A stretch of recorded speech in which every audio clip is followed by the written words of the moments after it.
What's going on, everybody? It's good to see everybody. Good to be here. Tonight, I know it's State of the Union. I got all kinds of stuff going on because it might be a long night as everybody's coming in. I'm wearing my hat, my gift hat that I got, which was sort of incredible. I got this gift hat. Once I was accused of Bigfoot erotica, which we're going to talk about tonight, and I'm going to tell stories of Bigfoot, alien abduction stories. I'm going to go through it all, and I'm going to actually sort of link that to what's going on tonight with the State of the Union. And I had a feeling that people were going to want to come do something where you weren't doom scrolling, looking at all the nuttiness that's going on out there.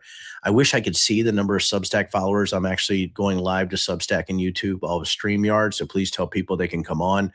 I'm going to look at comments. I think, guys, since I don't have Doug with me tonight, he's doing multiple shows. I think that I can only see comments from YouTube. So, oh my God, they're coming up. Okay, Tim. Tim, could you tell me, are you on YouTube or Substack? Is that where you're actually commenting? Because I'd like to know, as we get started live, if you could just put that up there. I'm actually going to be looking at the comments tonight. So if you guys have any type of questions, I'll try to get to them. I did notice I had a massive show the other night on Anna Paluna Luna and Tim Burchett and all the aliens and stuff like that. So I guess there were hundreds of comments, people asking me questions. That thing, I actually got an email from Substack saying it's going crazy. So that was pretty amazing. So YouTube. So guys, you can be on Substack. If you guys are talking on Substack, I get it. I hope you are. I hope you're having a good time. Sadly, without my producer here, I'm not hooked into the Substack. I don't want to actually hook it into my phone because it might get weird, with any type of distortion going back and forth. But so thank you guys for being here. My guess is this is going to go pretty big. I'm sure Trump is about to come out. But the reason I wanted to do this, first of all, was to give people sort of an off ramp into sanity, where you can come over here where for some reason I'm doing real research on fake stuff. But the thing is, I got to do real research and look at disinformation and propaganda because that's the only way for us to understand what's going on with MAGA and Donald Trump's speech tonight. And it also understands why there's, sort of the denial about the Epstein files. It's also about why there's denial about 9/11, also why there's denial about the round earth with the flat earthers, also the denial about the moon landing, but it's also about the January 6th stolen election. It's about QAnon conspiracy theories, which I'm going to go into that, which is interesting based on what they're finding in the Epstein files. We can go into all of that and all the belief systems that's going on. But this is going to be an extended story time. So I want you to be able to grab a bourbon, grab a drink, bring your friends, and let's go have some fun. So here we go. So it looks like comments are echoing on Substack. Thank you, Tim. That makes me happy. I just can't see them there. If people are actually commenting directly on Substack, I can't see them there. So I want to let you guys know that you can do both, I think. There you go. You can do that on the kitchen counter as roll a grapefruit back and forth. So I do hope everybody's on. So why did I want to do this show? So back in, my goodness, when was this? October of 2004. I was 34 years old. You guys can probably do the math on how old I am now. And my wife and I were coming up on our 15th wedding anniversary, October 27th. I got married at 19. I got married very young. And I thought I would surprise my wife with a very cool 15-year anniversary present. So I told her we were going to Hawaii. Well, just so happens, I tricked her. I had actually scheduled a Bigfoot expedition because I thought it was funny. I would like to tell you guys that it wasn't funny. My wife didn't find it funny at all. When we got on the airplane, she was excited. She goes, "Why is this ticket to Seattle?" So, so I took her to Olympic National Forest. So that's what we did. So she was not happy to the point where I didn't know after 15 years at 34 years old if that was it for me. But I want to tell you guys, it actually turned into the reason that I wrote Bigfoot, It's Complicated. It actually long-term was why I ran for office, especially with what happened to me after I went against Trump, which all comes into Bigfoot, It's Complicated, which really is a prequel to The Breach. As you guys know, I wrote The Breach, which my book is right over there. I should have it with me. I wrote The Breach, which is about January 6th and the data and what happened with white nationalists and really what happened behind the scenes, why Trump was responsible, but really about the four horseman of the apocalypse, or of the griftopolis, the grifter apocalypse, which was, gosh, Roger Stone, Mike Flynn, Alex Jones, and Steve Bannon, and then Sidney Powell, who was sort of the driver of that chariot. So this really is a prequel. I would say the Bigfoot is complicated and the breach are almost the same book. So I'm going to tell you what happened my first night when I met the Bigfoot screamer. I'm not going to tell you his name. Great guy. He was a professional Bigfoot caller. Now, this professional Bigfoot caller was a good man. And when we got there that first night, we were actually given tutorials on how to find Bigfoot, about gait length, how to find the proper stick, if the footprints were so far apart, what wood knocks were, different types of screams, territorial howls, what a mating howl sounds like. And by the way, I almost wonder if a mating howl, I'll tell you about that in a little bit. I don't know if you want to hear a mating howl. I was also asked and told, that was the first time we heard that women at a certain time of the month would be very good Bigfoot bait, believe it or not, which was sort of stunning to my wife. She looked at me and said, "Who are these people?" So they would, even a time during those 4 days, they would send out just women groups. Yeah, I'm not lying to you. Also, we're going to get into the fact that they charge between $2,000 and $5,000 per person for this expedition. And I was able to get a discount because I brought 3 people. By the way, Tim just said, "Honey, I actually have a story about that too." So it's just going to get a little bit nuts as we're going here. And so here we go. So my first night, we land in Olympic National Forest, right? The Hoh Rainforest, HOH, and we're staying at the Kalelak Lodge. And if anybody's from that part of the country, you'll know exactly what I'm talking about. And if you look at and Kalelak Lodge is incredible because, you got the ocean, the body of water right behind it, right? Massive logs that are sort of, washed up onto the shore. Just incredible place, just beautiful. But a lot of people were staying in a tent city, almost like a military tent city, in the public forest, which again, I found it was illegal to charge for that, but the expedition leader was. And by the way, and I'm going to say this, and nothing against him, but the expedition leader was Matt Moneymaker from Finding Bigfoot. There you go, the first big drop of the night. And I know you guys have watched that with Bobo and all that kind of stuff. So anyway, we get this briefing and we go out in these groups the first night. Christine is shooting daggers at me because she's going off with the women's group, and me and Spinner, my buddy from the Michigan State Police, had met us there. And me and Spinner are going out with the dudes group, and then we were in separate groups. And we just had the great fortune of going out with the Bigfoot screamer from the Yakima tribe. So we go out there and we're having a hoot. And our first night, me and Steve Spinner, we get put right beside a river, right, during a salmon run. So we're sitting down there on the river, and we got radios. Got what family band radios. We have Gen 2 night vision. And it's very quiet, and the Olympic National Forest is very, very wet. You're in a rainforest. So we're hearing the drops of the water above us in the trees. And we smell this awful stench. And we have Gen 1 night vision. So if you guys have ever used Gen 1 night vision, you know it's shit.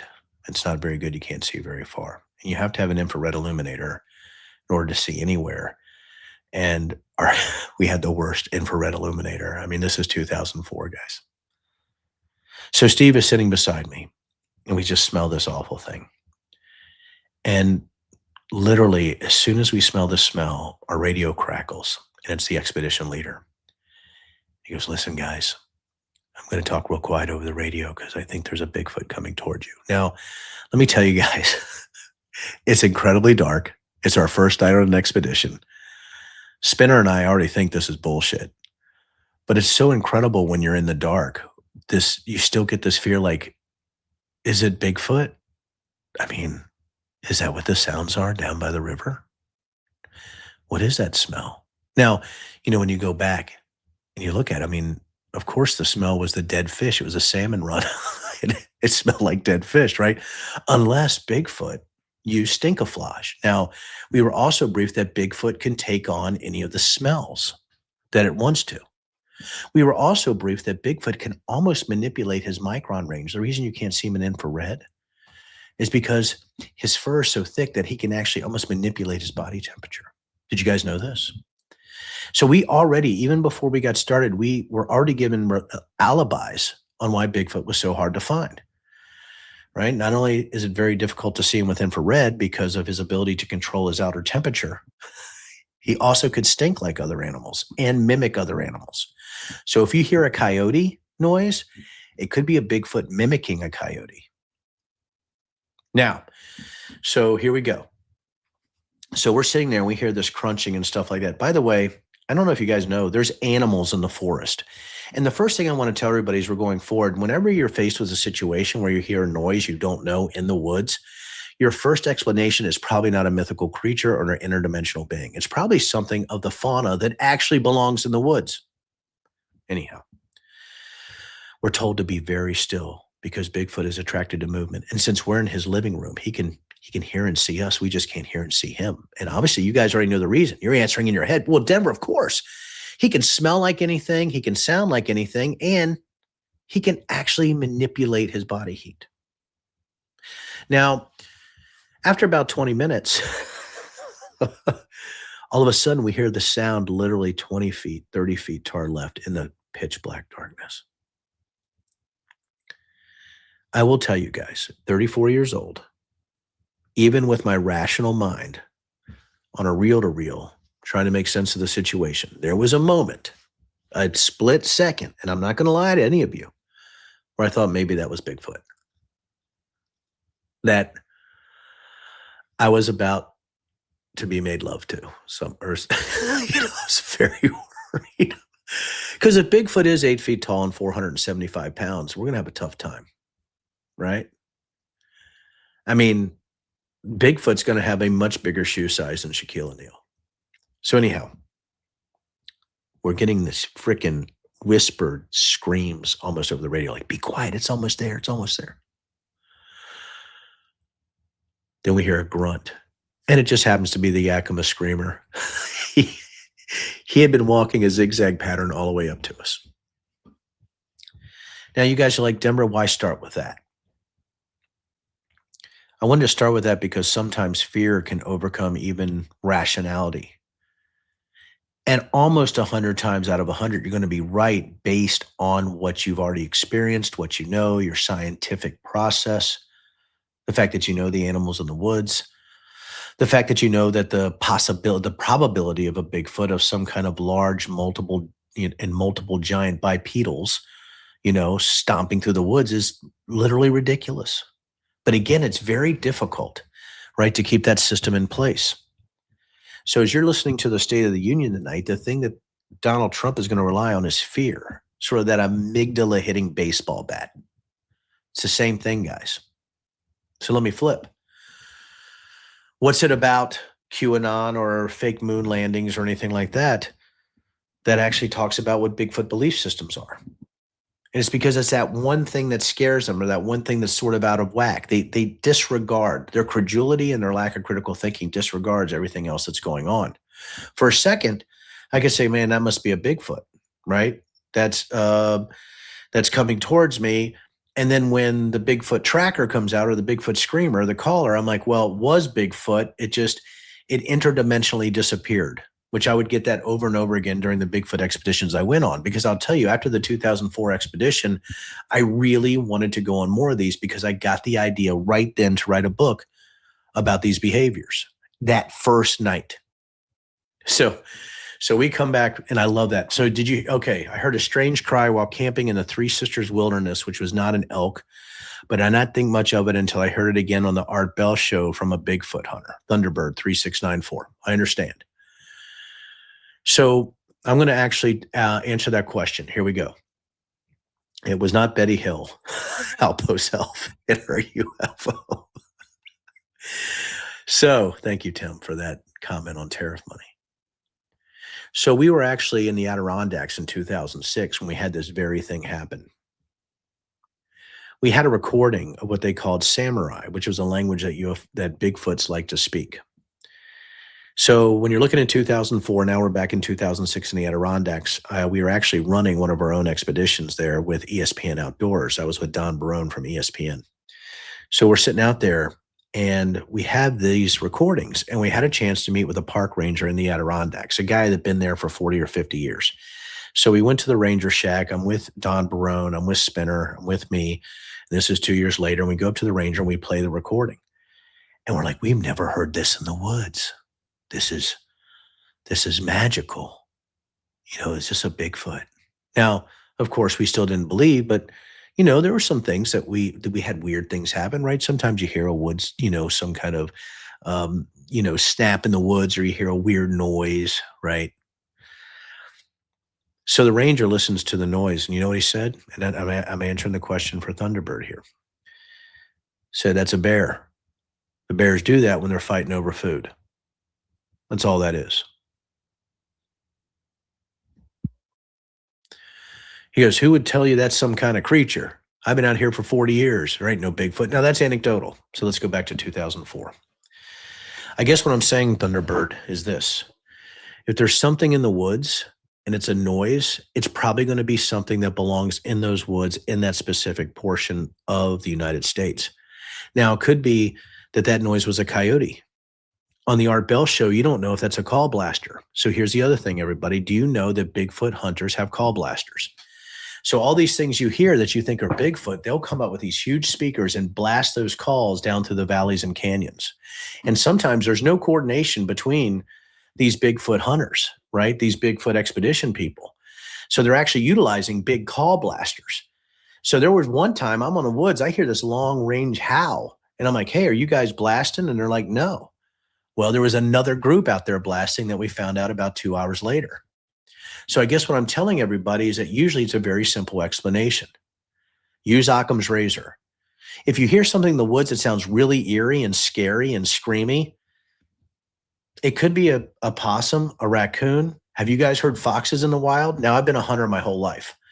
So if you guys look up fox noises, coyote noises, things like that, bear noises, grunts, things of that nature, you start to say, oh my God, we didn't know they made those kind of noises. So you don't know what you're dealing with, right? And that's the thing, is that, again, when I hear people like, oh my God, that must be a Bigfoot, I'm like, that's probably a coyote. And they're like, no, it's a Bigfoot copying a coyote. So those are the issues that we're going with right now. All right, so here we go. 2004, I'm sitting around the fire, right? And we're debriefing at the end of the night. And I'm with, God, I want to say their names so badly. I'm with Joe, right?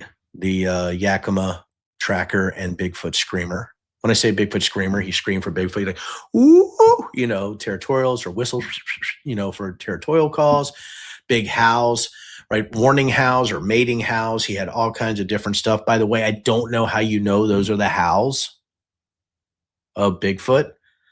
And I'll tell you, if there's a mating howl 10 feet from me, you should be afraid. So we're sitting around a fire and we're having a discussion about if Bigfoot is an ape or if Bigfoot is a human. So there's about 5 or 6 people around the fire, me, my wife, and Spinner. So about 9 people. Joe, he's close by, the expert. So we're having this discussion about everything that everybody saw. And for me and Spinner, we're like, we didn't see anything, and we smelled some dead fish. Obviously, there was a very robust debate that the dead fish had to be some kind of stinkaflage, that Bigfoot was there. And we were so close-minded is that we did not recognize that Bigfoot was very close to us. And it was only because of Joe's appearance that Bigfoot didn't come up and tap us on the shoulder. So they're having this discussion. And one lady said, well, I'm absolutely sure he's Homo erectus. Homo erectus being the more hominid portion of this debate. And another one goes, well, I'm an amateur primatologist, and we're quite sure he's a Gigantopithecus blackie. Now, Gigantopithecus blackie was the gorilla back in the day, 30, 40,000 years ago, died off, extinct, massive creatures, bigger, much bigger than the silverbacks today. You guys can look up Gigantopithecus blackie and Homo erectus and all of the Homo genus species. And the argument between these two ladies was that one said he's got to be descended from a human, the other from a gorilla. And the one woman goes, well, I know that he's descended from a human because he's proportionate. Now, this might be in the book where they might have got the idea, because I'm talking about cult behavior, where I said, what the hell is that? And I remember my wife leaned forward like, what are you talking about, proportionate? She said, well, humans, or simians have some of the largest phalluses in the animal kingdom. And Bigfoot's proportionate, right? He's 8 to 9 feet tall. He's got to be proportionate. We're like, oh my God, what are you talk? You talking about like his bits, right? His block and tackle. She's like, absolutely. Well, the other goes, there is no way. There's no way it is descended from an ape. I'm like, oh my God, descended from an ape? How do you know? She goes, well, I know. I'm an amateur primatologist. So Joe is sitting over there, and Joe goes, well, we just took a sighting from a lady on the reservation, large male. She thought it was 10 feet tall. And my wife goes, well, look, because was it proportion? He goes,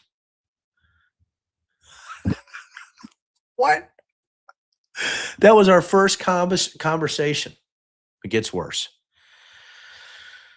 So these ladies don't like each other already.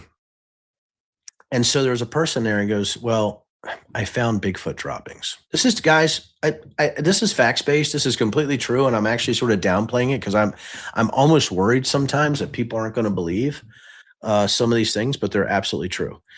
And he goes, yeah, he goes, I found some Bigfoot droppings. I said, well, how do you know there were Bigfoot droppings? Because I'm an amateur scatologist. Now, guys, do you know what a scatologist is? They research poop. Scat. This guy's hobby was looking at poop for free. What? So, like, what? And he goes, yeah. He goes, I found a very large sample. I have it in my bag over there. I said, did you like pick it up and put it in the bag? Like, you have gloves? He goes, well, of course I have gloves. I said, well, how do you know that it's Bigfoot scat? He goes, well, the size is massive. I said, well, there's bears out here and massive animals and elk. And right. I mean, how do you know? He goes, well, it's human, cylindrical human massive. And we don't have this kind of capability. I said, was Bigfoot have a asshole the size of a softball? What are you talking about? They didn't like that. So we're just roasting hot dogs and marshmallows over a fire and having this back and forth conversation. At that point, I'm like, this is amazing. We hadn't had the interdimensional Bigfoot thing yet, so I'm going to get to that. Because Bigfoot can't be killed, as everybody knows, because it's interdimensional. There's also the interstellar Bigfoots, and we'll get to that. So as we're going along, they said, we're going to be baiting Bigfoot tonight. I said, oh, we are. I said, okay. And they said, yeah, we have some ideas. I said, well, I have a great idea because you know what everybody else likes. I would like everybody here to put on here. What do you think every human and animal would eat? Like, I'm trying to think of like the thing that every single animal would eat. I'm going to give you guys a few seconds and you can put your comments down. What do you think is the what do you guys think I said, right, to these individuals, right, on what they were baiting with? And I just saw our viewership went down a little bit. I know it's just YouTube and not, but my guess is that the State of the Union started already. The SOTU, has it started? I said peanut butter and jelly. The amateur primatologist wanted to fight me. She stands up. This is 3:00 in the morning because you only look at Bigfoot at night for some reason. I guess Bigfoot doesn't like to walk around during the day, even though there's all kinds of day sightings. You know what she told me? She goes, you're evil. Everybody who's ever searched for Bigfoot knows he's gluten intolerant.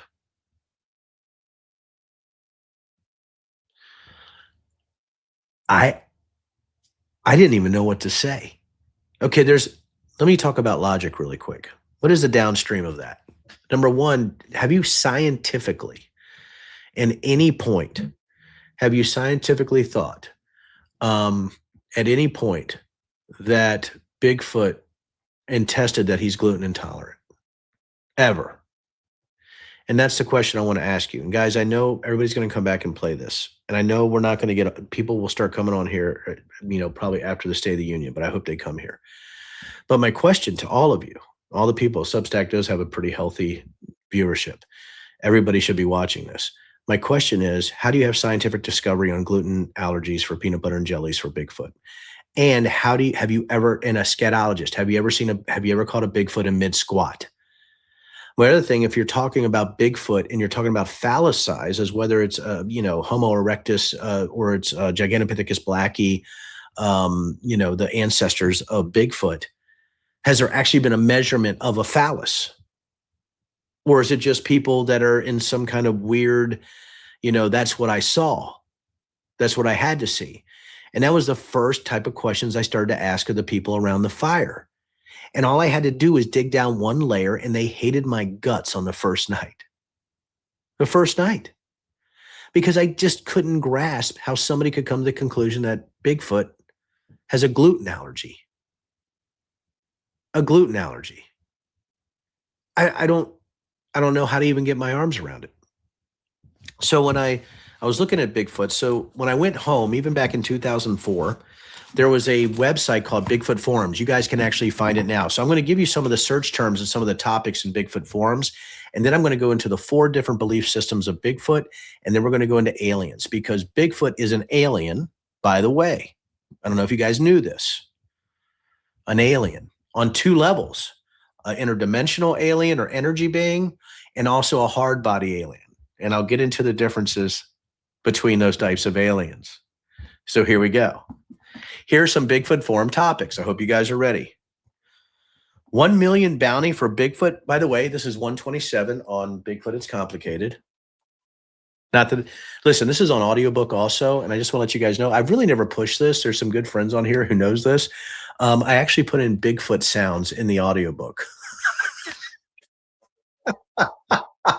By the way, he could be from Kolob. Okay, Alpo Self asked a question, is he from Kolob? That's why I love questions. Here he goes, guys. In the Mormon faith, a lot of Mormons believe that Bigfoot is a descendant of Cain, that his curse when he killed Abel was that he was made hairy and huge and banned and banished into the woods. That's not a bad question. Bigfoot's favorite snack? Thank you, Many Eights. This is getting great. I hope people are watching this. Here we go, right? Bigfoot's favorite anecdotal phallus analysis. Tree me green, could you please? Everybody needs to copy that and put that on a t-shirt. But Bigfoot's favorite snack, as far as I know, is squirrel heads. And we're going to get to that also. So anyway, or the body of the squirrel. I swear to God. Because we're going to talk about stick signs and gifting also tonight. I know you guys are like, this is the best effing show in the history of mankind for State of the Union. I hope everybody's on here. So here's some of the topics on Bigfoot Forum. So you're talking about belief systems. I want you guys to listen to what this really was. This is between 2004 and 2008. Bigfoot Forums. At that point, I think it had 135,000 users. I think Bigfoot Forums is still there today. $1 million bounty for Bigfoot. Any takers? Changing or desecrating Bigfoot formations. What happens if you urinate on one? This is true, guys. I couldn't take it. I had to write this book, right? Okay, here we go. Is global warming forcing Bigfoot to head north? Huh. I don't know. Okay, if you guys look at those first 3 questions, could you just go one layer? Okay, first of all, what the hell's a Bigfoot formation? Now, Bigfoot formations could be a cairn, right? A lot of people say the cairns that you find in the woods, that's a Bigfoot formation. Also, any type of Bigfoot shelter. I remember there was somebody who worked in Congress, was a chief of staff, who asked me because of this book if I would go out and look at his property for Bigfoot formations, and I did. That was a day, right? Bigfoot birthing. I wonder what it's like. The giants of Okefenokee Swamp. Where has all the smell gone? Now, where has all the smell gone also could be a t-shirt, but here's why that was asked on Bigfoot Forums, is because they were wondering why some Bigfoots could mask their smell. What are they doing with Bigfoot bones and bodies? So that's that's one of the arguments from people who say that Bigfoot doesn't exist, is they never find bones. And people are like, well, you never find bear bones. Yes, we do. Yes, we do. And we find deer bones. Yep, you can. Yeah, you know how I know we find bear bones? Because I found a bear that had been killed, and I found its bones. Is the Eastern Bigfoot a Bigfoot human hybrid? Now, this is interesting, right? Now, what they suggested was that Bigfoot had mated with some humans. And that was a big topic of discussion. Has Bigfoot mated with humans? Maybe. Whew, as I sneeze. I mean, has anybody seen Andre the Giant? Okay. Could Bigfoot be feral humans? Now, this is a pretty good question. Is Bigfoot just humans that ran into the woods, right? That's what I want to know, right? Is that number 10? So this is what I wanted to get to. There's 30 of them, but number 10, some of these are crazy. Burned Bigfoot captured by government. There's a bunch of conspiracy theories. You guys know when Mount St. Helens erupted, the Forest Service came and took all the dead and burned Bigfoots and took them to the basement of the Smithsonian. One of the big conspiracy theories, and I will let you guys know this because this sparks everything I know about Bigfoot, and this is why you need to be around a fire drinking a bourbon. If you're actually in Mount St. Helens, when it exploded, the reason that the Rangers and the U.S. government went and took the hundreds of dead Bigfoot bodies is because Big Timber, the big logging companies did not want that to be protected land. So they paid off the government to hide the Bigfoots so they could keep foresting. They could keep timbering all the big timber in Washington and Oregon. And a lot of those bodies are hidden in the basement of the Smithsonian. Does that sound familiar? QAnon. Bodies hidden in the basement of Congress. Bodies hidden in the basement of Comet Ping Pong. Remember, literally conspiracy theories don't just rhyme, they repeat. Number 10, baiting with women. So a big proponent in Bigfoot circles is that women at that certain time of the month, which I find absolutely horrific, right, is that that's why Bigfoot's attracted. And my question to the Bigfoot trackers, what would be your first question? Well, aren't there female Bigfoots? I mean, is it that misogynistic? Like literally, if you have 8 breeding pairs of Bigfoots, is it only the males that are out at night? Like if the whole family unit is nocturnal, like what the hell? I mean, wouldn't I want to have female Bigfoots coming on, right? Wouldn't I want to sing Journey's Touching, Loving, Squeezing? And you're like, well, Den, why would you sing a song?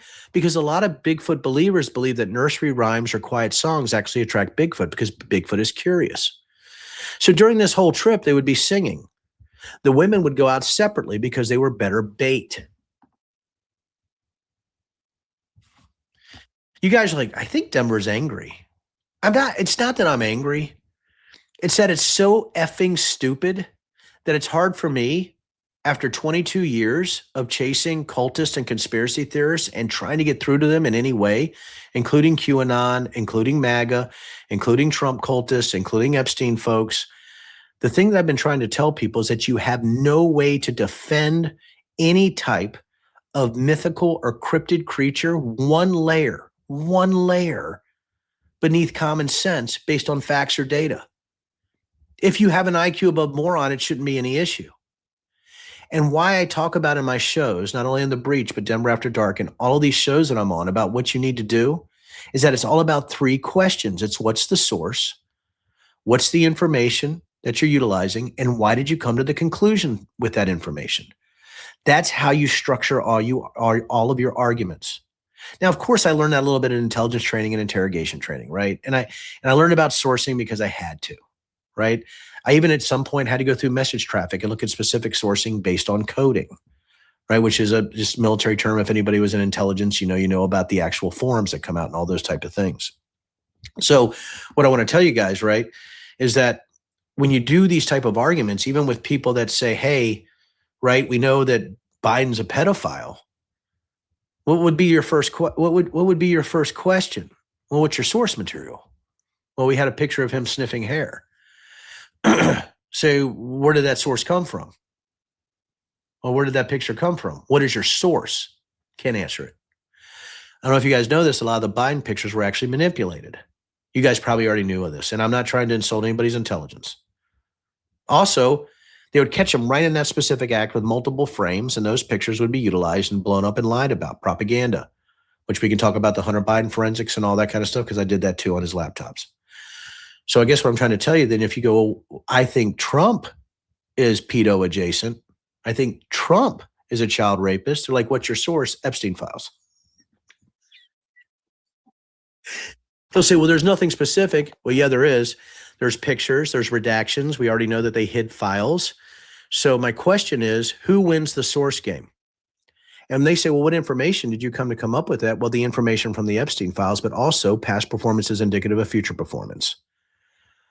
Has Biden been adjudicated for sexual assault? No, Trump has.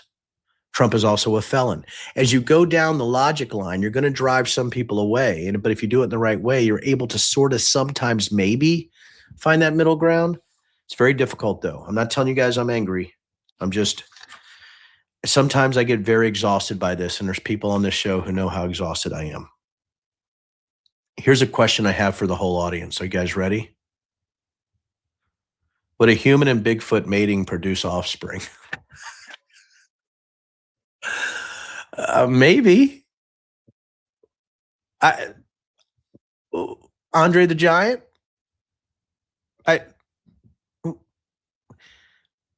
Okay, there's what's one layer underneath that? Is Bigfoot an ape? Gigantopithecus black ears and Homo erectus. Holy shit. Bigfoot mating. Has anyone ever reported it, heard, or seen it? Yes. I've talked to people who've seen Bigfoot mating. That's what they told me.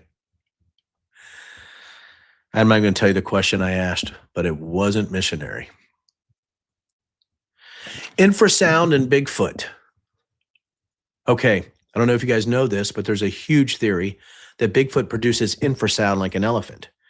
The terror that you feel in the woods when you're close to a Bigfoot, that jingling in your chest, well, that's not adrenaline or cortisol. That's not fear of the dark. All right, our evolutionary scale that we have, right? That being in the dark and not seeing things and hearing large things means you need to take cover. It's nothing like that. No, Bigfoot's producing infrasound, low frequency sound that produces terror. Not only that, that infrasound is coupled with terror vibes. Bigfoot is so evolved that he can use his mind to telepathically induce adrenaline or cortisol rushes in your body, guys. Did you know that? Is there any evidence of polygamy in Sasquatch? Asked by a Mormon. I'm kidding. I don't know. I was raised Mormon. So I want to ask all of you, right? Is there any evidence of polygamy? Bigfoot and courting couples in parked cars, etc. There's also a thing that sex attracts Bigfoot for the obvious reason: smell. 6 feet or 20. How tall is your Bigfoot? It's a little bit seductive. And I don't know if you guys are seeing this and why I'm reading some of this, but there's a couple more here that I have to add, that I have to do. And I think you guys are going to love that. Lure Bigfoot with pornography. Could it work? Okay. Here's my question to everybody watching. And you know what? I should have a million people watching this. All right. Here's the thing. Are you setting up a projector in the woods? What does luring look like? How are you going to lure him? What does that look like? How are you going to lure him? Are you hanging magazines? I mean, you got a Hustler and a Wii. You can tell I'm Gen X, right? Do you have all these magazines around, right? What? Do you have a projector in the woods? Are you making porn sounds like when you sing in the woods? I've asked these questions. What do you mean? Well, it works. What, do you have a sound blaster? Like when you're blasting noises? We've had people out there with the coyote calls, mimicking dead rabbits, mimicking rabbits that are dying or young rabbits to bring in Bigfoot. They brought in coyotes. Like what? If you blast porn through the woods, you're going to bring in human males. That's what you do. Come on. Let's be real here. Let's use some common sense. I mean, if it's 2 o'clock in the morning and you hear porn noises up on the other hill, what are you going to do? What are you going to do, men and women? You're going to go, I want to go see what's going on over there. You're luring humans. You're luring them. I'm not even going to say this. Clay County Bigfoot, My Years of Nightly Visits. Okay, there's a book out there about stick signs and how you gift with Bigfoot. Now, this is a whole nother line. I don't know if I want to go down right now, but I don't know. I'm going to go back to the question about squirrel eating. It seems like that Bigfoot likes to gift squirrel heads if he really likes you. If you gift him apples or you gift him some kind of things like trinkets or something like that, that Bigfoot will interact with you. Now, doesn't matter what type of Bigfoot. That Bigfoot is curious. I know it's evolved for millions of years or thousands of years to be furtive and to never come there, but by God, he will come out and take your oranges and leave you a squirrel head.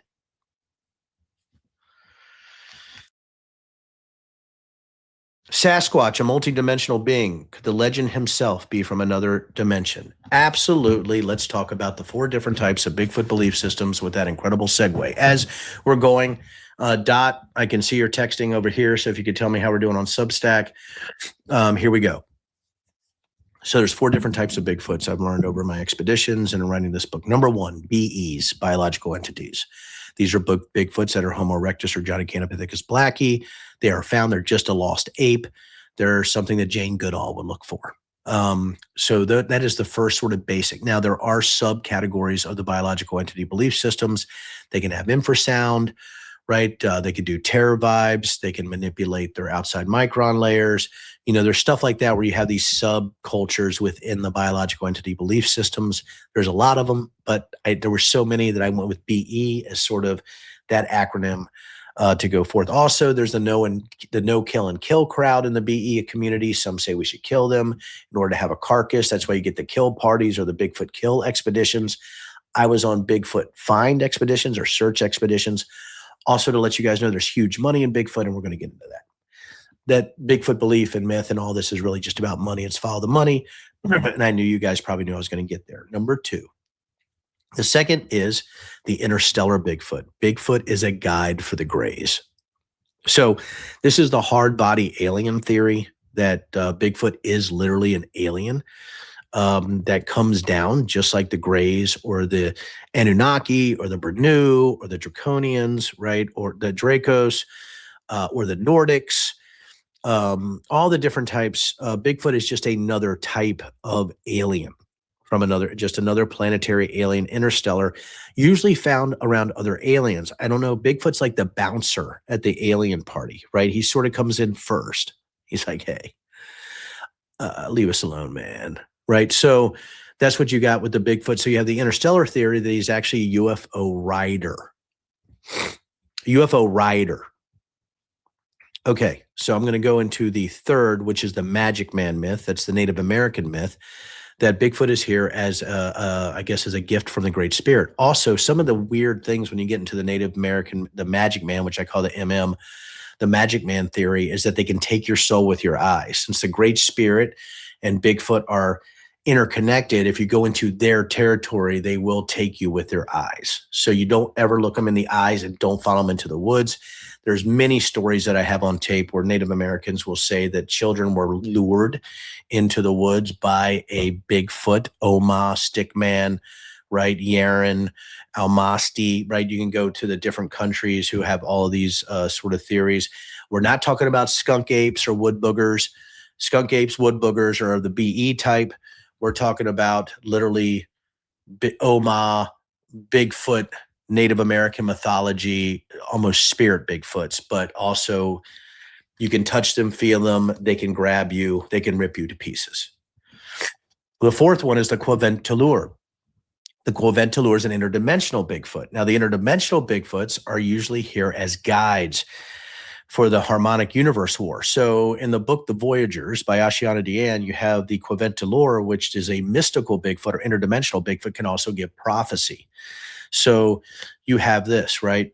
So this interdimensional Bigfoot is a energy being. You can't kill it. But then there is a subgroup of that interdimensional being called smoke foots, right? So you have the smoke foots, which if you blow smoke into the woods and you get a face in the smoke, those are interdimensional Bigfoot portals. So you have people that walk in the woods and they blow smoke into the woods, and that smoke opens up those portals. How do I know? Because a white van with no windows, one dude and three hippie chicks came to Don Brones and I hotel in the Adirondacks to show us pictures of the Bigfoot smoke portals, and then took us to the woods where I thought I was going to be absconded with. I know a lot about real research into fake things, because it's the fake things that drives people belief systems and how they live their life. I can go on Bigfoot. It's been 46 minutes, and I know you guys are just enthralled. Alpo Self, this is a serious topic. I don't think he should blow smoke all right up the tuchus. Probably is appropriate for this forum. Okay. When you're talking about interstellar Bigfoots, or you're talking about the Quiventalore, had a Marine lieutenant colonel who believed in the interdimensional Bigfoot and also was big into Catholicism. He thought they were pretty much one and the same. One time he came to me, I was at his townhouse. We were at Fort Meade at NSA. And he comes up to me and he says, "Hey, Bigfoot approached me last night." It's true. He knew that I was writing this book. And he said, "Bigfoot hovered over my bed and told me that one of your bedrooms of your daughters is possessed." I said, "Let me get this straight." I said, "So a Bigfoot hovered horizontally over your bed?" He goes, "Yeah." I said, "Okay. So if he hovered horizontally, was it male or female?" It's just awkward. He goes, "It was male." I said, "Oh, was it proportionate?" You can see how long that joke took. Thing is, it's not really a joke. It's true. Okay. So I invite him to my house. Now, if my wife was here, all this is validated and sourced. I showed up with my friend. I'll call him Bobby. I'll call him Ricky Bobby, right? So I show up with my friend Ricky Bobby, right, at my house, 3 Glenhurst Road, Shrewsbury. I don't live there anymore. Beautiful house. And he comes up with a saint figurine and buries it in my yard as soon as he gets there. And he said, "This is to start the process of getting the spirit out." Now, I don't know how saints match the interdimensional Quiventalore, but it did. Lieutenant Colonel in the Marine Corps. And that's why people are like, "Oh, Denver, everybody in the military." I was in the military. No. Same amount of nut balls per capita in the military as there are in the civilian population, and maybe more based on their training. Okay. So let's get that straight. Why everybody's like, "Well, they can't be that." No, they can. Trust me. Just because you're military doesn't mean that there's a predilection of nuttery at a certain statistical rate within all the armed forces. And he was a Marine. I'm kidding. I love Marines. Hey, guys, I was Air Force. Anyway, we go in and he goes, "I know which room it is." And we go up to my youngest daughter's room. And by the way, guys, this is the weirdest story, and I hope you guys are ready for this. Her room was clean. It's then I knew she was possessed. So you got like, what the? There isn't. She is possessed. What has happened? Her room is clean.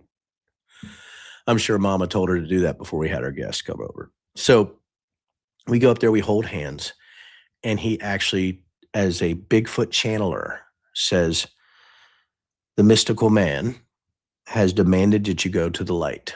And we're holding hands. He goes, "Bow our heads." Then he prays to God. It's the mystical Bigfoot was his intermediary. I would say, for us, raised Mormon, right? Believed in the separate Godhead or the Trinity, right? Our intermediary really was Jesus to God. If you look at Catholicism and you look at the Virgin Mary, and We can go into different types of intermediaries, but for him, it seemed like Bigfoot, the interdimensional Bigfoot, was his intermediary. And so he cast out the demon with Bigfoot. And then we had Chili, which also can cast out the demon, let me tell you. So we have all that happening, right? The thing about interdimensional beings, interstellar, magic man theory, even the BE theory, are all the sub-theories that surround it based on what the belief systems are. And the fact is, these four belief systems do not get along. And if that makes you think, oh my God, think about Oath Keepers, Proud Boys, and January 6th, the other white nationalist groups. Also think about ISIS, Al-Qaeda. I think there's 73 different sects of Islam. When you look at Christianity, just so many, right? Even offshoots, right? Like LDS, Jehovah's Witness, Scientology, right? It's on and on and on. And my question to everybody here, and I'm sure there's religious people, and again, I'm not judging the fact that you have a belief system. What I'm asking people to think about is your belief system overcoming the facts of a specific situation or of something that happened, or does it color, right, what you're actually looking at? For instance, right, orbs. I was in a ghost hunt in a basement, and they're snapping pictures, and it was dusty as hell down there. This was in Gettysburg. I was with ESPN again. We were looking for the ghost of Eddie Plank, who was a catcher, I think, back in the 1900s for one of the baseball teams. That was his old house, and they said that the baseball player haunted it. By that time, Don Barone and I were being asked to do all these crazy stories based on ESPN Outdoors wanting us to look for Bigfoot. True story. So I put on all the catcher's gear, and I'm sitting down there, and they're snapping pictures, and we have people like fainting from the spiritual energy. I was just hot as hell in a catcher's mask catching phantom baseballs, and Don's laughing his ass off. And I'm looking around while people are using freaking divining rods, right? And they're crossing like, he's here, he's here. I don't smell leather. What are you talking about? I'm hot as shit. Can we get out of the basement? I'm hungry and I want a beer, right? So we were on this ghost hunt. Well, they're snapping pictures. And let me tell you guys, everybody was like shaking, like we feel spirits. And I'm sitting there like, am I cursed? Like, I don't feel shit. There's nothing here. This is like just a sort of shitty basement in Gettysburg. Not kidding, guys. Well, we come out and I was told that I'm just not in tune. I'm a blocker. But what's interesting, they took the pictures, they were orbs. I'm like, there's dust. No. He was here. There's spirits here. Might not be Eddie Plank. I was with a spirit guide. And I just screwed the spirit guide up. I just kept asking questions until the spirit guide didn't want to talk to me anymore. Well, how do you know it's Eddie Plank? He said there's multiple spirits. Do you know the names of everybody? You know we're here looking for Eddie Plank. There's a reason I'm telling you all this. Because The Breach about J6 is the exact same book. And that's what scares me about what's going on in the USA. We have this baseline of policy, this baseline that we cannot control. When you're looking at UFO belief, when you're looking at alien abductions or alien belief, there is no verifiable proof, nothing validated. It goes to the grift. 2004, there were 40 people at the Bigfoot expedition, all paying between $2,000 and $5,000 apiece. Can you guys do the math on that? And then that group, the BFRO, the Bigfoot Research Organization, were the ones that were featured in Finding Bigfoot for 10 seasons. They made a lot of money. They grifted their way on the Animal Planet. I'm not even joking. Think about Expedition Bigfoot or all these other Bigfoot shows. How many Bigfoots have been found? How many Jesuses have been found? How many spirits have been captured? There is no Ghostbusters. And I think what scares me is I've seen so much fraud and grift. I've seen so much at this envelope of money making by mining people who are either ignorant or looking for something, some way in their life, right? Or they already have a baseline of belief systems that makes them susceptible to that type of belief. Again, so listen, if I meet somebody who believes in the Quevent Talor, I know they believe in UFOs and abductions. I also know at 90% they believe the election was stolen. I also know that they consider flat earth theory may be real. I also know they're going to argue with me about a faked moon landing. They're going to have issues with 9/11 because once you get into that baseline, you can't get out of it. And who in our government has that baseline of credulous belief systems? Everyone. And if you look at Tulsi Gabbard, if you look at Pete Hegseth, if you look at congressional representatives like Anna Paulina Luna, and God bless them, Tim Burchett and Eric Burleson, and you look at the people that go up there and testify, David Grush and Lou Elizondo and all these individuals, I guarantee you, I have more experience in my pinky on data schematics, on special access programs and special technical operations than they all have ever combined, all of them. But I don't go out there and brag about it. I don't go out there and say, oh, and utilize that knowledge to mine and trick people to give me money. That's what you're seeing in the State of the Union tonight. Everything that he says up there. It's all about what he can actually get people to believe to vote for. The stolen election thing, he has to keep going. And it's going to keep going. And there's going to be awful things happen into 26 and 28. Because what did I tell everybody? And I swear to God, I know I'm not trying to preach, but past performance is indicative of future performance. And the overarching stupidity is terminal, right? There's a credulity crisis in our country. Boy, that's an alarming alliteration. There's a credulity crisis in our country that's very difficult for us to get our arms around. So you have all these people out there. And the reason I'm alone, or I want people that I love, and I did a little bit with Dean Blundell earlier on his show, and Zev Shalev and Lev Parnas, because they love to talk to me about this kind of stuff. Great people, right? Is I just want to tell people what's up.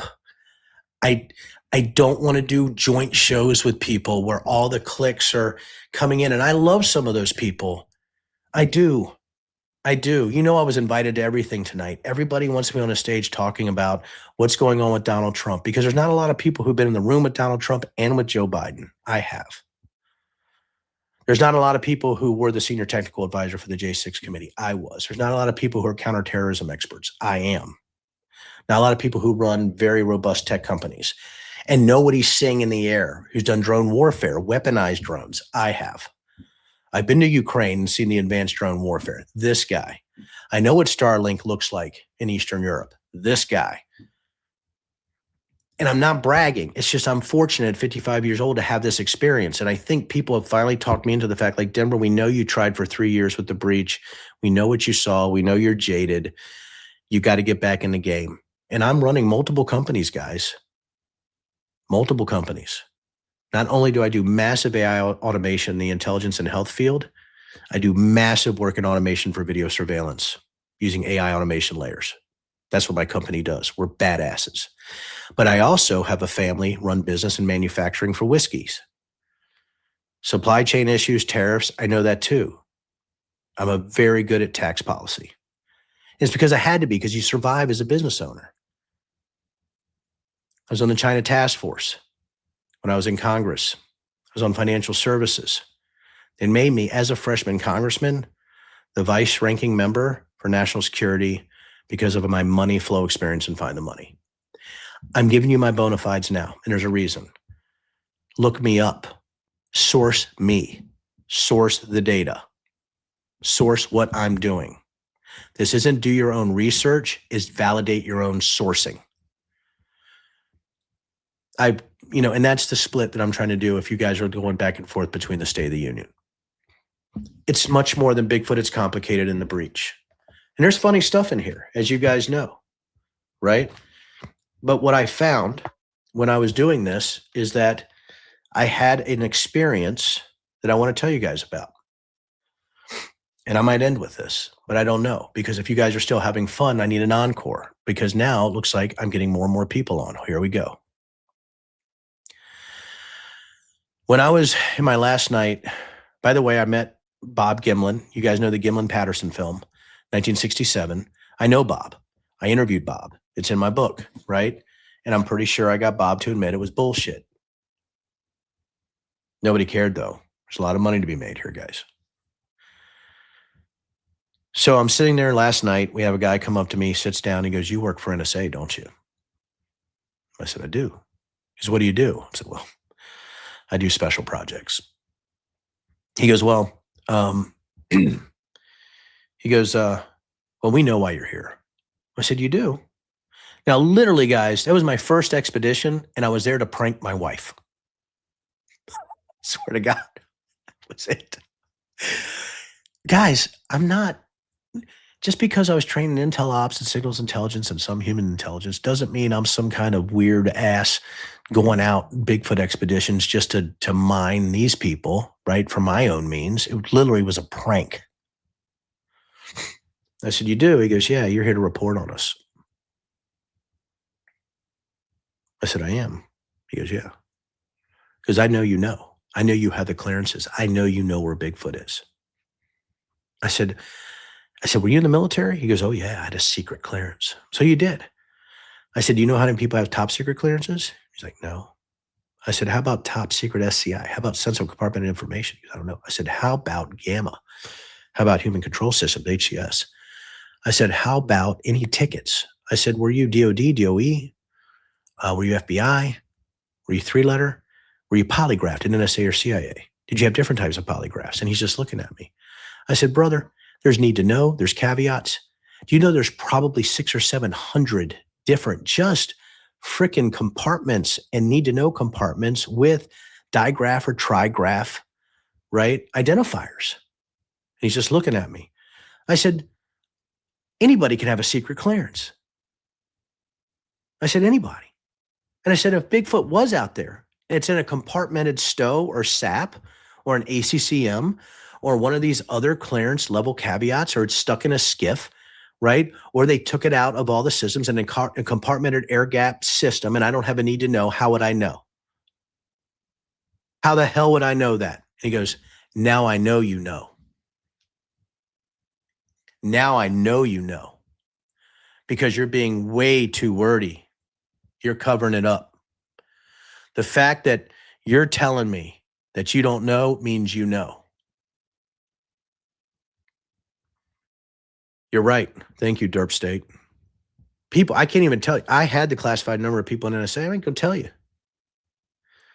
It's a lot. But that doesn't count NRO, NGA. There's 17 different intelligence agencies in the United States government. Did you guys know that? 17. Now, not the subgroups either. Right? And when you talk about the authorities of each of those groups, they trickle down to hundreds. You're talking about expeditionary operations centers or air operations centers on the Air Force side. You're talking about, my Lord, you're talking about specific signet front or human front loaded individuals in units that have their own authorities based on multiple types of documentation and flow downs from case law. Tens of thousands. And people in the military or military intelligence, they know exactly what I'm talking about.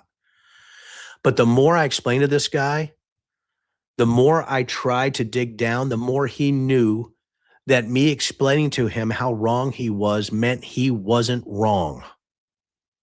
That's a hell of a lesson at 34 years old, guys. Right? Bigfoot. Listen, guys, I want to believe so badly that somehow there's some kind of thin veil that only separates us from the alien grays, Bigfoot, and Chupacabra. And let me tell you, I even went to Point Pleasant, did a quick gander for Mothman. I'm telling you guys, just to talk to people, just to see the light in their eyes, right? Piercing into my soul. You got to believe, right? You got to believe. You know, there's something so much greater than us. And my question is, how much greater can we get than this beautiful world we're on? How much greater can we get when I get up and the sun comes up and I'm 55 and I'm still above ground? And I have grandchildren and kids, and that with the ability for self-determination. How much better does it get than that? And why the hell are we always searching for something else to grasp onto? And I know why, because I was raised Mormon.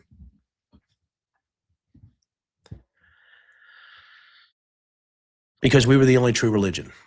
Because we were the ones who had access to things nobody else had. We were the special people. And I believed that for a long time. Because that's a cult. And if there's LDS on here, I still love you. But it's a cult. Doesn't make sense. There's no damn thing such thing as collab. And I don't think polygamy is all that great. And I certainly don't think underage girls should be part of your wedding party.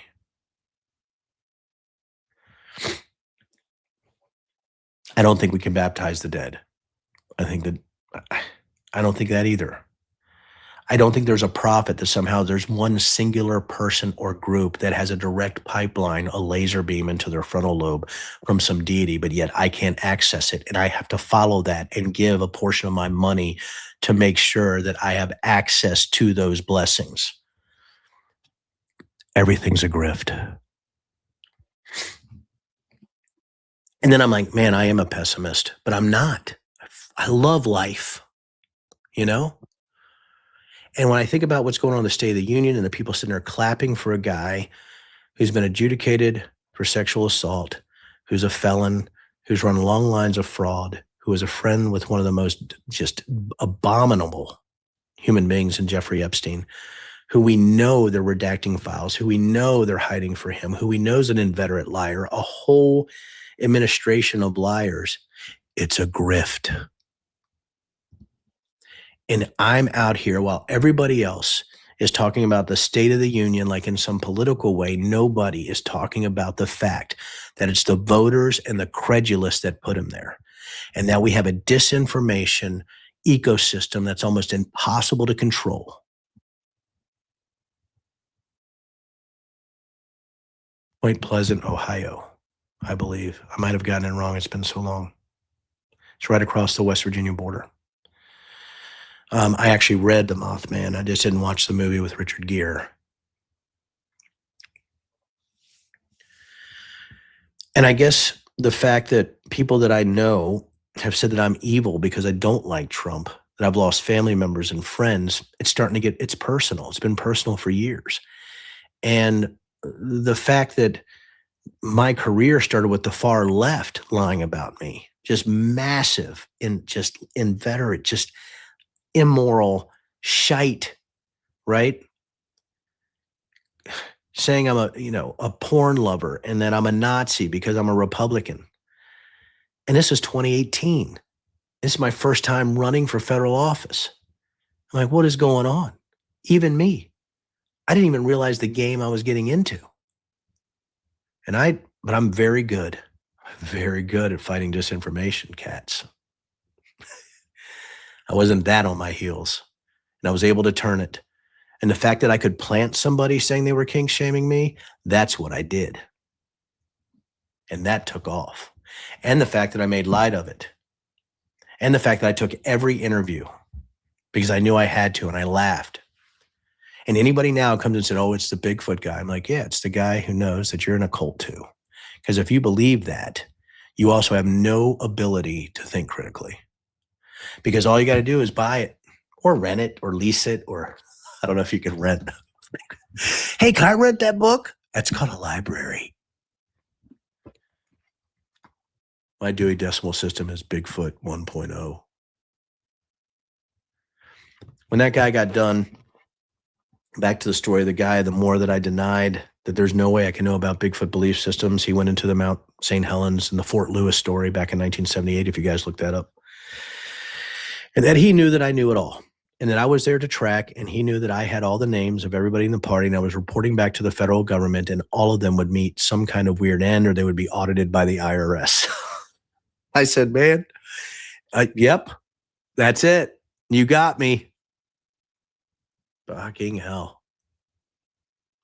And it's the same thing I had when people say that January 6th wasn't a coup attempt. It's the same thing that I try to do when I try to source that I know more than just about anybody on the planet on what happened on January 6th because I saw the data, or the Hunter Biden forensics, or that the Comer crap, or the fact that mostly foreign agents were giving all of the actual activities and data about Hunter Biden to people, right? To Giuliani and Steve Bannon, that there were Chinese and Russian groups for Hunter Biden.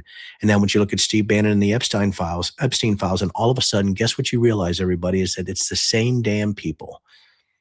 And it's the same people, right? When you talk about running Bigfoot expeditions and charging people, or running UFO expeditions, or Skinwalker Ranch and that shite, right? take me.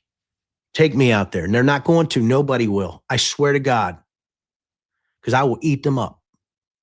Because I ain't scared. I ain't scared, as my dad would say.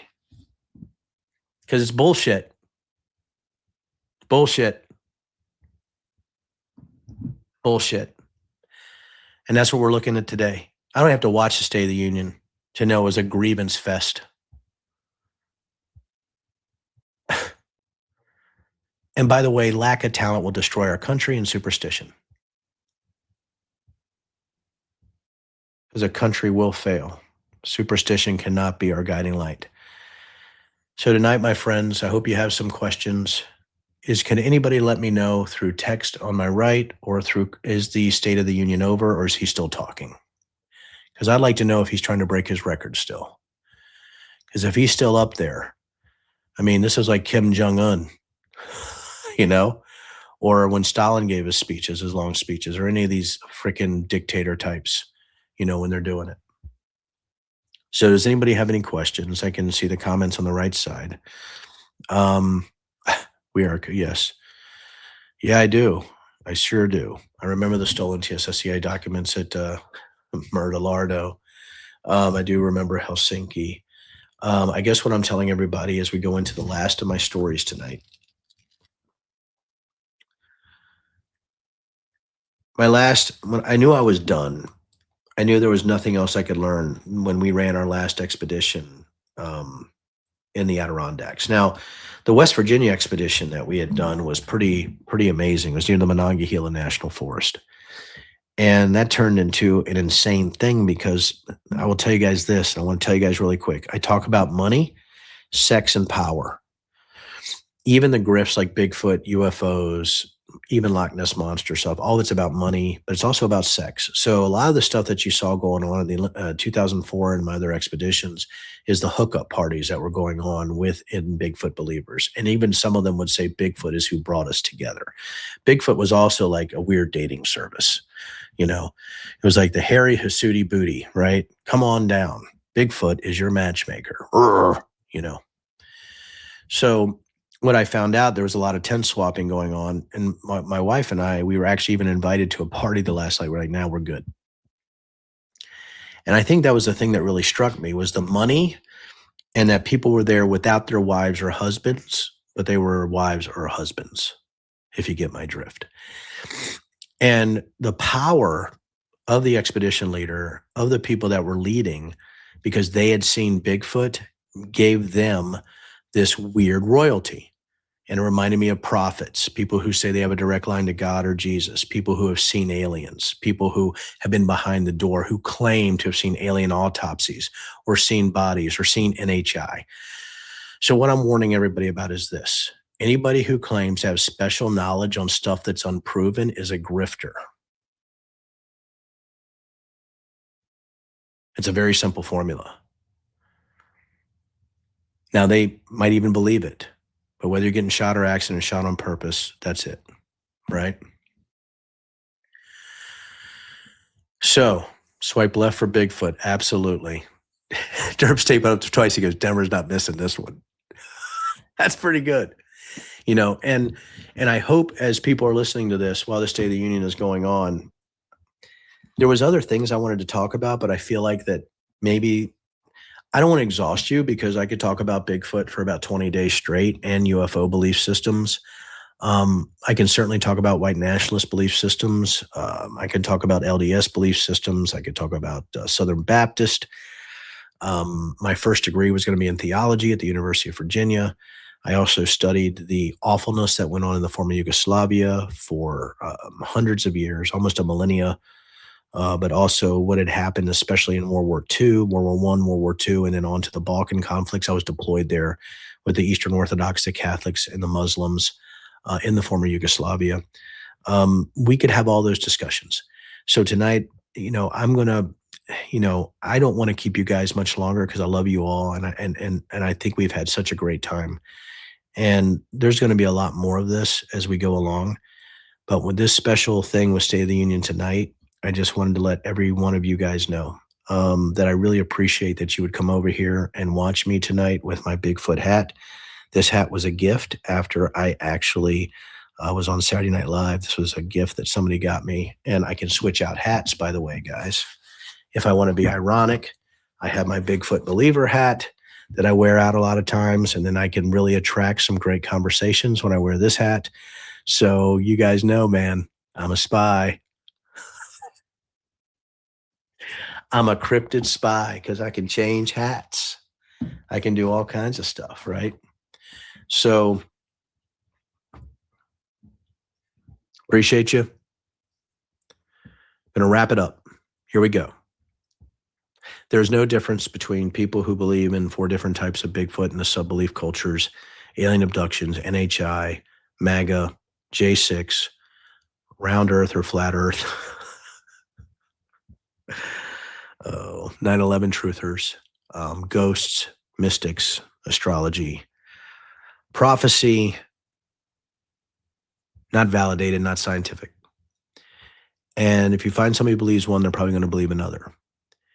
There's great people out there who are credulous. There's great people who have these belief systems. I love you. I'll hug you.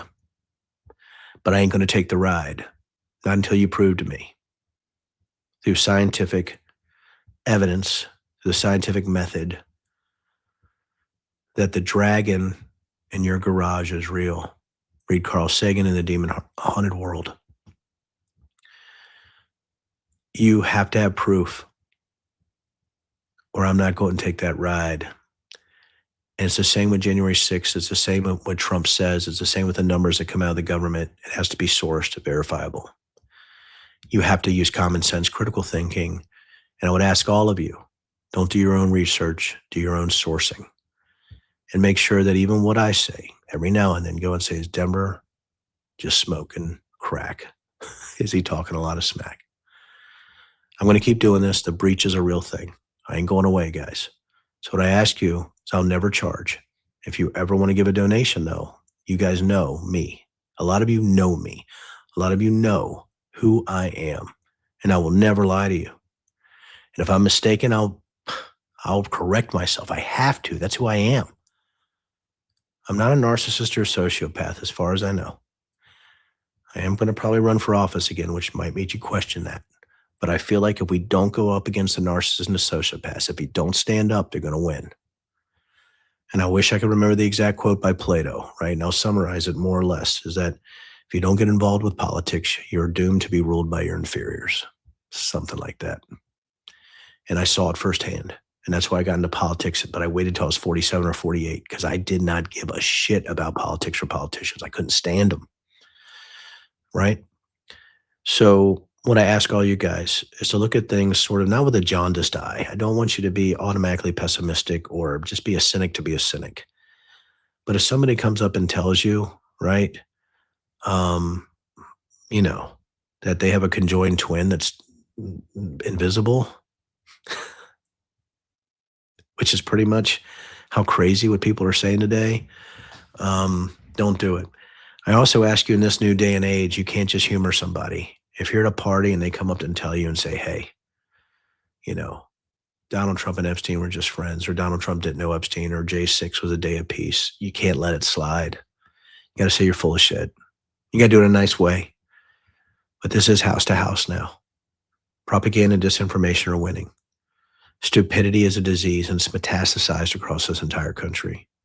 And a lot of that is based on belief systems. And if you believe that the one person that's at your church is a prophet and better than the prophet at the next church, you're credulous. If you believe that Paula White, Donald Trump's spiritual advisor, says that Trump, whatever Trump says, is of God, then you're mentally ill or you're credulous, no matter how well-meaning. And I'll end with this. I always say stupidity is terminal. I think stupidity and ignorance could be as bad as evil because they don't know. And it's our job to make sure that we try to pull people back from the brink of credulity, even though it's almost an impossible task. I thank you guys for tonight. I thank you for humoring me with my Bigfoot stories. You guys are the best. I wish you nothing but love. I'll see you Sunday night on Denver After Dark, but I'm also going to do another show probably in the next couple of days on what's going on with Donald Trump and foreign stuff, because I'm really good at that. And you guys are great. Um, why is there something else going on tonight? Game of Fonz. Could you please tell me what you mean by that? Because I want to know, Game of Fonz. What else is going on? Are we talking about the State of the Union? Because that's awesome. I think there is. Tim, I love you too. It is a contagion. Derp State, thank you for your comments also tonight. You guys are wondering. Thank you so much. You know what? We just got a bump on the Substack. Holy shit. Guys, what's happening? Is it State of the Union over? Dot. So is State of the Union over? Carrie, thank you. Is it over? Somebody tell me. Is State of the Union over? I know you guys probably aren't watching because you're with me, but Dot or somebody out there, let me know. Nope, it's still going on. Okay. Okay. Love you too, Oppo Self. I want to ask you guys, are you guys done with me tonight? Because I can't believe how many people are on Substack Live right now and it's starting to roll.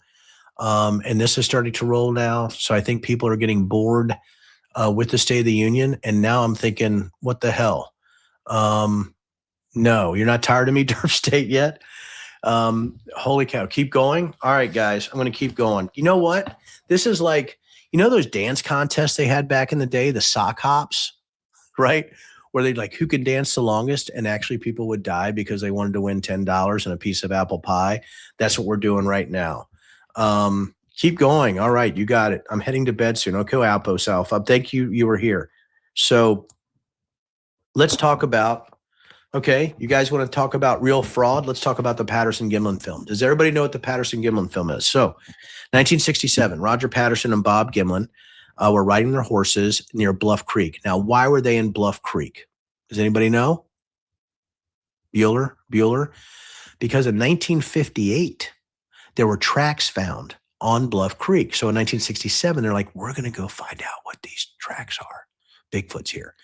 By the way, guys, in 1958, and I just want to let you guys know this, those tracks were faked. So if you look up 1958 Bigfoot, right, Bluff Creek, you guys will love this, right? Northern California, they discovered a 16-inch man-like footprints near Bluff Creek, a guy named Jerry Crew. Now, this was where Bigfoot was actually coined. Did you guys know this? Bigfoot wasn't around until 1958. A journalist coined it, just like the journalist who reported a bit falsely on Roswell. Yeah, same shit. And by the way, do you know after 1958, Bigfoot sightings exploded because it was memed? Read Joseph Campbell, Power of Myth, or A Hero with a Thousand Faces. 1947, after aliens were discovered at Roswell, same thing. So you had all this stuff happening, right? So you have this incredible big thing happening in Bluff Creek. You have Bigfoot researchers. By the way, and this is great. And can you guys see me when I go off here on the internet? Because I want to be very, very quick. The Humboldt Times actually published it. I did a whole thing on this before, but I wanted to be very cool about this. So the guy, I can't remember his name, and that's what I'm looking for. He admitted that he was the guy, right, who faked it. So now you have people on fake evidence, on no evidence, saying that Bigfoot must be there. And this is very important. And I'm going to try to foot stomp this.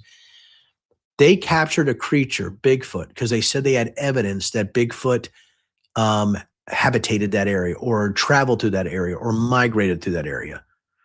None of that evidence was true. That's your first sort of clue that something's faked, right? Because you have fakery creating an evidence line that people are doing, just like crop circles, right?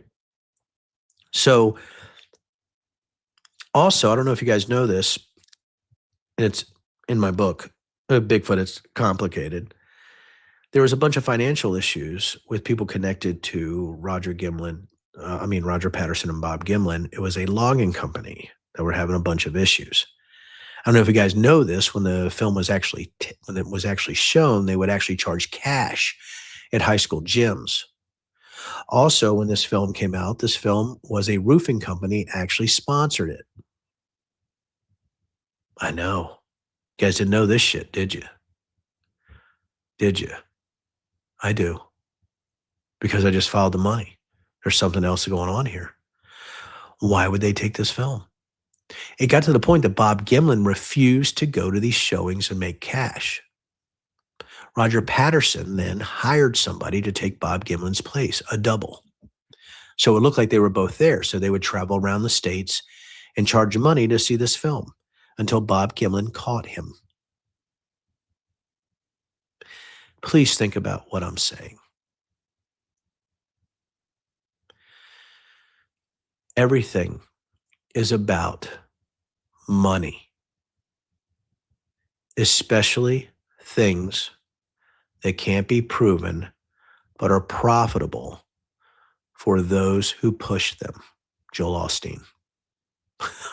Televangelists, Bigfoot expedition leaders, ghost hunter leaders, ghost tours. It's okay. You can have fun. I'm not saying don't have fun. You could spend $10 on a ghost tour in New Orleans. I did. I laughed, but I did because everybody wanted to go. They wanted to be scared. I do not scare on that stuff. I just can't. I'm incapable. Literally incapable.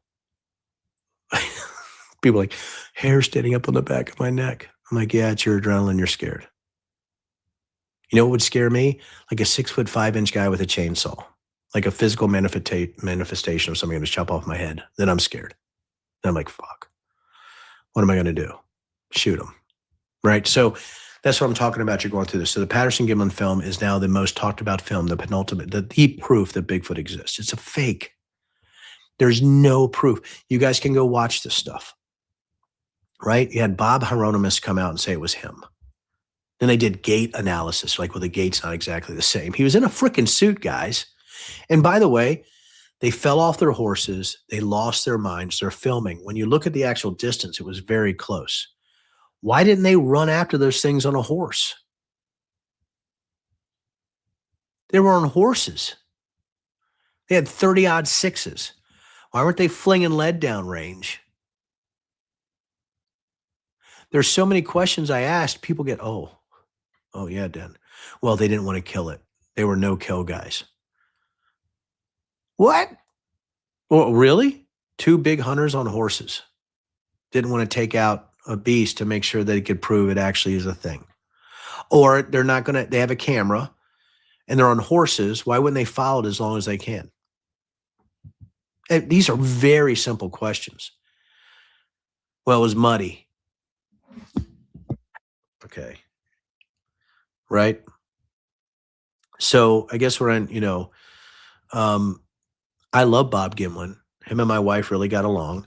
He's a horse trainer, great man. So I asked him a simple question. And you guys are probably like, oh God, hey, Derpstay, go pee. It's okay. I'm going to be here. Come back. So here's your issue. I asked him, could you have been, how about this? I said, could you have been spoofed? Did Roger Patterson, did he fool you? Were you hoaxed? He didn't have an answer. Now, you got the real common sense portion of this. What if Roger Patterson just wanted to make money for his friend? He had to have somebody with him. He hires Bob Hieronymus to walk there in a suit. They can utilize the proof that they had from the 1958 Bluff Creek sighting with Jerry Crew, which was also faked. Bob Taylor. I think Taylor was his last name. Look at that. It's coming back to this old brain. Bob Hieronymus said that he was the man in the suit till his death.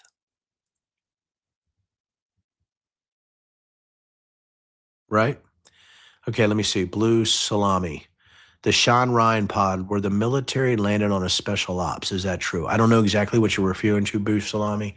But if you have a better way, I don't know exactly.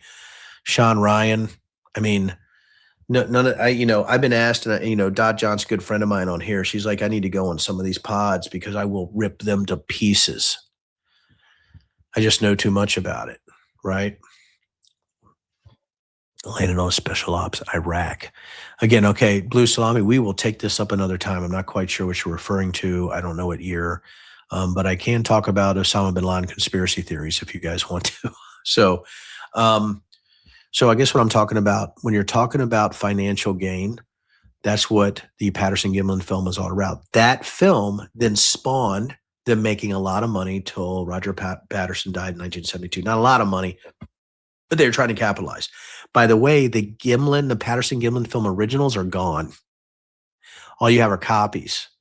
So if we can ever find those originals, that would be really cool, right? And a lot of times that's what you find, right? It's sort of like the golden plates of Joseph Smith. After he translated them, Moroni came down and magically absconded with them. And it seems like a lot of prophets seem to lose the stuff that actually could prove what they are, don't they? It's the same thing with grifters and Bigfoot or UFOs or the CDD plates, right? If you're talking about the Voyagers by Ashiana Dean, right? When you're talking about the war between the harmonic universes, the 5 harmonic universes and the interdimensional travel between them, those plates were also taken up after they were translated. Funny, it sounds a lot like the Mormon religion. It sounds a lot like Scientology. I mean, guys, I'm not trying to be full-blown Christopher Hitchens here, right? Or Richard Dawkins or even Carl Sagan. I'm not. What I'm saying is there has to be empirical evidence. So when you look at the Patterson-Gimlin film, it's the same as anything you're seeing like Alien Autopsy, or you're seeing these films that are sort of shaded. Why is it always blurry? When you're looking at the gimbal film, all that is the exhaust on the back of a jet just going away from you. It's not hard. It's not hard. I mean, it's obviously been debunked. So I guess that's what I'm talking about, right? Liam Neeson is one of my favorite accounts, by the way, on Twitter. So Dot, how we doing? Did we reach the magic number you wanted to reach on because we are definitely keeping everybody in freaking stitches here. So respect the people, question the beliefs, Tim. You're exactly right. But at what point do you not respect the people if they're pushing your belief system or lying to people, even people in your family, and they know they're lying and they're cynics? And that's when you have to start ripping people limb from limb intellectually. You need to do that, everybody. It is time to do that. So I'm sure Trump is still going. Again, I just don't want to be here to keep going. I'm just a friend. You guys are hilarious. This is the best group of all time. I hope everybody's watching. I know people are probably starting to fall off a little bit. It's getting late. It's 10:30 p.m. It's a work night for a lot of people, or your kids, or you have to get up early. So the last thing I'm going to go into, and then I am going to end it, not because I can't keep doing this all night. The last thing I'm going to go into is this. 2026 is coming up in the midterms. You're going to hear a lot of stuff. Here's what's going to happen. You're going to have bizarre violence. You are going to have people at polls. You're going to have militia units or ICE in certain areas. It's going to be very specific, though, because there's only swing counties and states that have to be hit for the midterms to be effective. Most of the elections are going to be okay, but very specific ones might be targeted. They're going to try to pass laws to disenfranchise people. They're going to try to use process to do that. What I ask you guys as you're looking through this, I need everybody to be not just an activist. That's not the right word. I need you to be a directed voter that pulls as many people to the polls as you can. I need you to support in your congressional district those specific people who are speaking truth and facts. I need you to question anybody who would even sit in a UFO hearing or a hearing about interdimensional beings. You need to understand when you're looking at your political leaders, if it's something that's weird or it's something that's spiritual or it's something that's interdimensional or it's something unprovable, they're grifters or they're stupid. Both of those are bad outcomes. So I need you to make sure that you do this. You look at what's happening in your ecosystem. Look at your local elections. Local elections scare the shit out of me because local elections fly under the radar. When I'm asking everybody here, if you have weird school board members, you got Moms for Liberty, or you see white nationalists, or people have been affiliated with Proud Boys, or people like James Fishback, Florida, sorry, crazies, right? If they're acting crazy, they usually are. So I want you to make sure that is a very easy formula, right? If they say one thing that's nutty, they believe a lot more than that. If you're looking at, say, Trump, I've been behind the door with him. He's much worse behind the door. And think about how bad he is in public. He has no nuance. He has no filter. and he's a narcissist and a sociopath. I've been there. What he's saying in public is 30% what he's saying behind the door. It's the same with everybody around you. Okay. They're much worse than you think if they're bad. And if they're good, they're still not that great. So, eyes wide open, not eyes wide shut, eyes wide open. So I need you to identify what you want to target in the local elections and who you want to support, and I need you to support them, sometimes financially. The scary thing about American politics, just like Bigfoot expedition leaders, is they run on money. We are a country that is money-driven only. That is it. It's transactional. If you want to be in the game, you got to spend or you got to spend time. That's it. You can't sit on a keyboard. You can't just say things. It's great. You need to get your feet on the pavement. You need to either be in their face, you need to be in groups, or you need to be given money and being as active as you can. You can be active on social media, but you need to get outside, breathe the air, and go to war. That's my message for the night. I hope you guys had a great time. You guys have fun. And our MAGA mom wants a med bed. Okay. We can have a med bed discussion also. I'm happy to do that. But you guys are great. Thank you guys for the great night. I appreciate you all. You guys stuck with me for 1 hour, over 1 hour and 36 minutes. A lot of viewers. And Bigfoot doesn't live. Aliens aren't on Earth. There's no hidden craft. J6, the 2020 election wasn't stolen. Joe Biden is a legitimate president. Donald Trump and his minions tried to conduct a coup with multiple plans. If you want to read Bigfoot, It's Complicated, you will be shocked at how the people think, just like The Breach. The Breach is a data-driven book on January 6th. They're both audiobooks. I'm not trying to sell them. I would rather you guys go to the library. I don't need your money. But if you do want to have some fun discussions, buy it and return it. I don't give a shit. I don't. Borrowed from a friend. Audiobooks like $5 or something. It's been out so long. You guys have a good night, and thanks for being here. I'm going to end the stream, and I'm going to wait to say goodbye to all you guys. Thank you for being so active and hanging with me, and I'll see you on the next show. Sayonara, Bigfoot Hal, Alien Love. Just kidding. Go kick some ass. Be good people. Treat each other well. Have a great night. See you guys. And out. And out. Okay. It says to play the outro and end stream. Okay. I'm going to play the outro. Here we go. Ready? 1, 2.